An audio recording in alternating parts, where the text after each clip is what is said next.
రామ రామ రామ. శ్రీ గురుభ్యో నమ. హరి ఓం. శ్రీ మహాగణాధిపతయే నమ. శ్రీ మహాసరస్వత్యై నమ. శ్రీ గురుభ్యో నమ. హరి ఓం. యకర్త జగతాం భర్త సంహర్త మహసాన్నిధి ప్రణమామి తమాదిత్యం బహిరంతస్తమోపహం భవత్యస్య నక్షత్రమస్త్రీదస్రస్తురంగమహత్ ఆద్యస్తురంగస్తురగ అత్రో వాజీయో హరి. గురువు అనేటువంటి వాడు ఎప్పుడు కూడా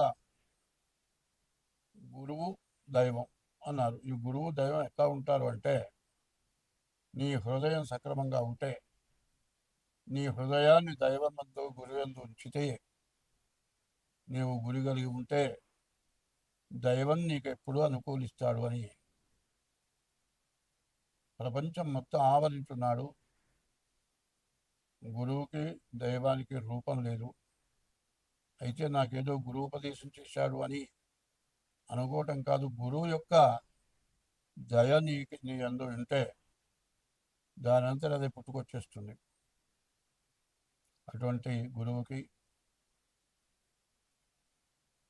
నమస్కారము. వైశాఖే మాసి కృష్ణాయ దశమ్యాం మందవాసరే పూర్వాభాద్ర ప్రబోధాయ మంగళం శ్రీ హనుమతే.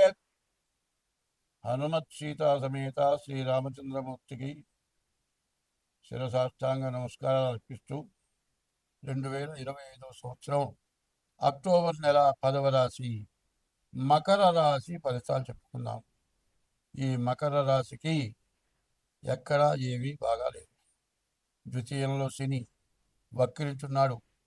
మకర కుంభాలకి మరి కుంభరాశి కూడా ఏలినాడు శని ప్రభావం చూపిస్తాడు.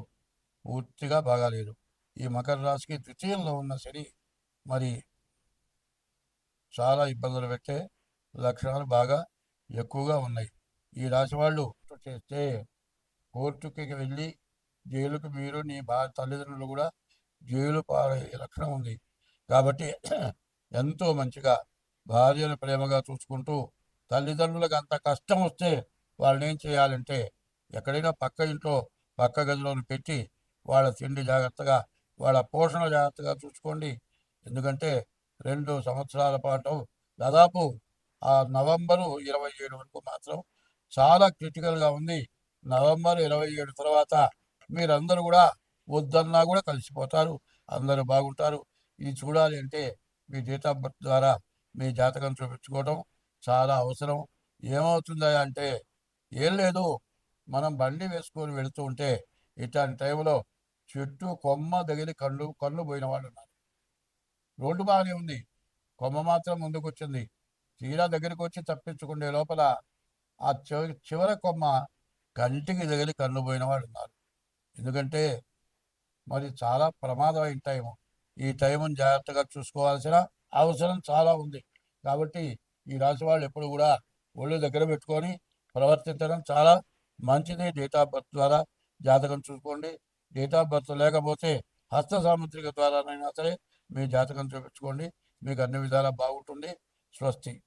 ఈ సంవత్సరం అనుభవిస్తున్నాం, మామూలుగా కాదు. రేపు రాబోయే ఎండలు కూడా ఈ వానల్ని మించిన ఎండలు. అగ్ని కనబడుతుంది ఎండలోనే మంటలు వచ్చే పరిస్థితి కూడా వస్తుంది. ఇంతకుముందు ఇట్లాంటివి వస్తాయి, అరిష్టాలు వస్తాయి, మరి చాలా గొడవలు వస్తాయి, చాలా సమస్యలు వస్తాయి, మరి చాలా సమస్యలకు గురవుతాము. జాగ్రత్తగా ఉండండి, దైవాన్ని పూజించని చెప్తే ఎవరైనా జాతకం చెప్పమంటే ఇట్లాంటి మాటలు చెబుతావేమిటి అని అన్నారు. మరి ఇప్పుడు అనుభవిస్తున్నాం. చూడండి, దేశంలో వచ్చిన వరదలు మామూలు వరదలు కావు. ఇట్లాంటి వరదలు ఎప్పుడు చూడలే. మరి కాశీ, గంగా, హరిద్వార్, హృషికేశ్, అమర్నాథ్ మొత్తం మునిగిపోయింది. చివరికి విజయవాడ రైలు బ్రిడ్జి పైకి కూడా నీళ్ళు వచ్చినాయి. ఇంత నీళ్లు రావటం వల్ల నీటి కాలుష్యం ఎక్కువైపోయింది, వాయు కాలుష్యం ఎక్కువైపోయింది.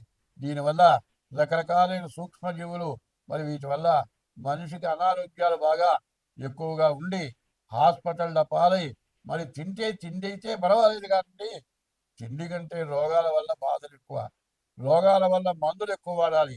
ఇట్లాంటి పరిస్థితులు వచ్చినాయి. దీని నుంచి మనం తప్పించుకోవాలి అంటే ఒకటే చెబుతున్నా, ఈ 12 రాసుల వాళ్ళకి కూడా నేను బాగున్నాను అని ఎవ్వరూ నమ్మటానికి వీలు కాని పరిస్థితి.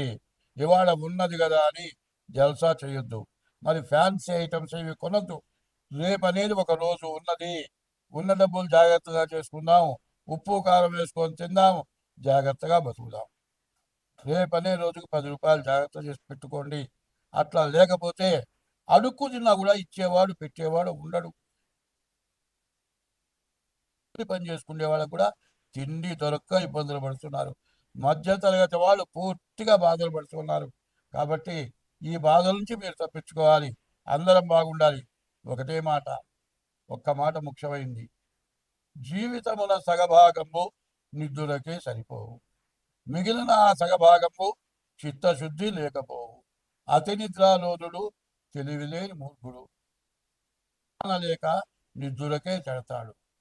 మత్తు, ఈ మత్తు నిద్ర మత్తు. నిద్ర 12 గంటలు పోతే తర్వాత లేచిన తర్వాత 2 గంటల దాకా మత్తు వదలదు. ఇది కాకుండా రాత్రి 12 గంటలు నిద్రమత్తు, లేచిన తర్వాత నిద్రమత్తు ఇంకా 2 గంటలు తాగొచ్చి పడుకుంటే 10 గంటల దాకా మత్తు. ఈ మత్తు నుండి బయటపడాలి. ఈ మత్తు పదార్థాలు వాడటం తగ్గించాలి. రోజు కనీసం సూర్యోదయానికి ముందుగా లేచి కనీసం 3 గంటలు లేచి 5 గంటల దాకా దైవాన్ని స్మరించాలి. ఎట్లా?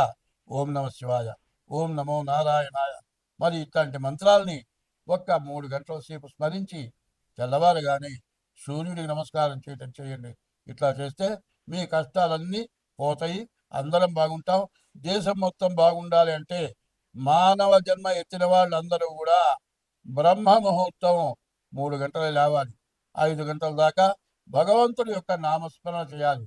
ఏమి కన్నా హరే రామ రామ రామ హరే హరే, హరే కృష్ణ కృష్ణ కృష్ణ హరే హరే. ఈ నామం ఇది షోడశనామాని. కల్మషనాశనము, కలిలో ఉన్న కల్మషం పోతుంది. ఈ కలియుగంలో నామస్మరణే మోక్షాన్ని కలుగజేస్తుంది. ఈ కలియుగంలో పాపం పోవాలి అంటే భగవంతుడి నామస్మరణ వల్లనే సమస్తం పోతుంది. కాబట్టి కలవు స్మరణాన్ముక్తి. కలియుగంలో భగవంతుడి యొక్క నామస్మరణే ముక్తి, మోక్షం కలుగజేస్తుంది. స్వస్తి.